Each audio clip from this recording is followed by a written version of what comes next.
Well, hi there, this is John Munter, northern Minnesota in my tree. We're talking about the Gospel of Thomas today, Nagamati Library by James Robinson. I'm recapping the first 14 sayings. Are talking about going within, experiencing the sense of divine love, which grows like a fire, and you experience the freedom and the ecstasy of that. The next 14 sayings talk about how the light is really a part and parcel of us, and it begins to shine into the light of our sisters and brothers. And the next 20 sayings talk about going about your life. There's no person, place, or practice to do, but it's a thing that comes from within, and you don't need to pay too much concern to religious form and format. But when you hear the voice within, speak it out and go accordingly. This leads into the sense of the higher self that is from where we came. It's always been with us, it always will be with us. The kingdom is here and now, and we may suffer, but the light will grow through that.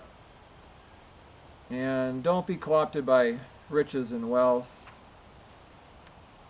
But it's like the stone, the cornerstone, the keystone that's always here, or the well that we go down into, or the door that we open.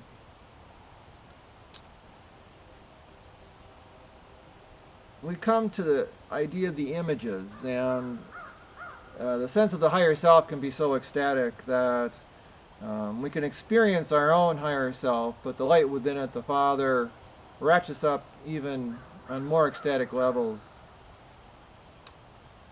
So we come to the realization too that we came to the embodiment in this planet because we became engrossed in matter, focused on sexual reproduction, and got into a cycle that got us stuck in the sense of not realizing that this is not our eternal home. And the question we ended up with before was, angels and prophets will come to you and give to you those things you already have, and you too give those things that you have, and say to yourselves, when will they come and take what is theirs? Well, how do we experience the angels and prophets? So let's look at 89. Jesus said, why do you wash the outside of the cup? Do you not realize that he who made the inside is the same as one who made the outside?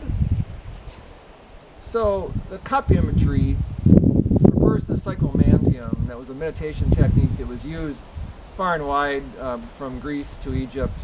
There was a cup found in an Egyptian harbor in 2008 that had by Christ the magician on it. And it was used as a meditation device to look into it.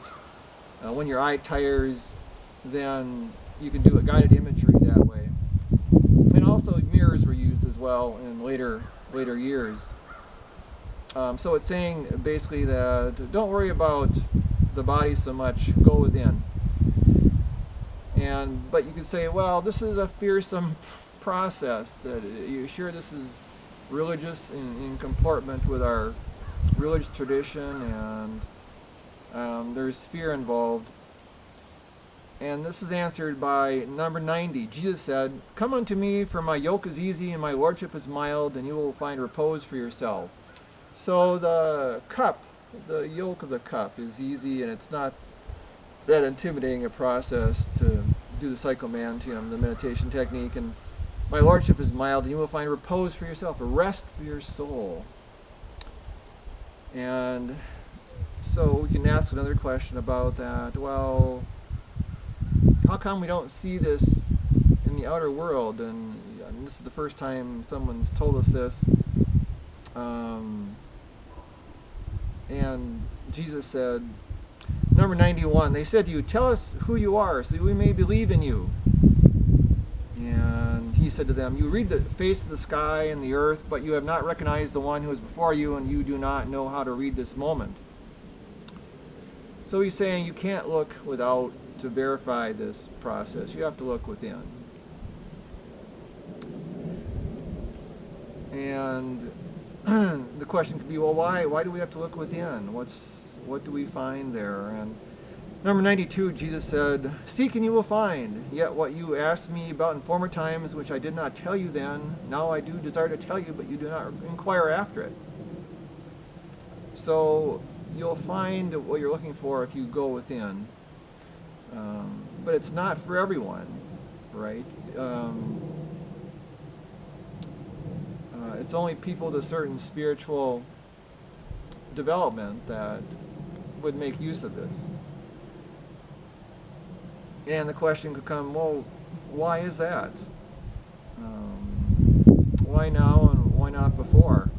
In number 93, Jesus said, "Do not give what is holy to dogs, lest they throw you on the dung heap, and do not throw the pearls to swine, lest they turn and rend you." So people are not ready. People want to lead a material life sometimes, and they don't want to seek spiritually. So people are different, and you can't make them. But then the question could come, well, don't people need to have some pearls in order to grow? Don't they need inspiration? In 94, Jesus said, "He who seeks will find, and he who knocks will be let in." So it's there if you look for it. And so the normal question is, what do you mean by that? I mean, is this, what do you find in terms of what perspective? And the answer to that comes in 95. Jesus said, "If you have money, do not lend it at interest, but give it to one from whom you will not get it back." So this refers to materially as well, that you can find material answers through spiritual seeking. And so you don't have to clutch at money, but give and you will receive. But then the normal question would come, well, but if we're always giving, not receiving, then how do we sustain ourselves? And we'll come to that next time. So I appreciate you coming, listening to us. This is John Munter, www.mirroredbridalchamber.com, and my book is The Integral Gospel of Thomas, Made Easy. Thank you.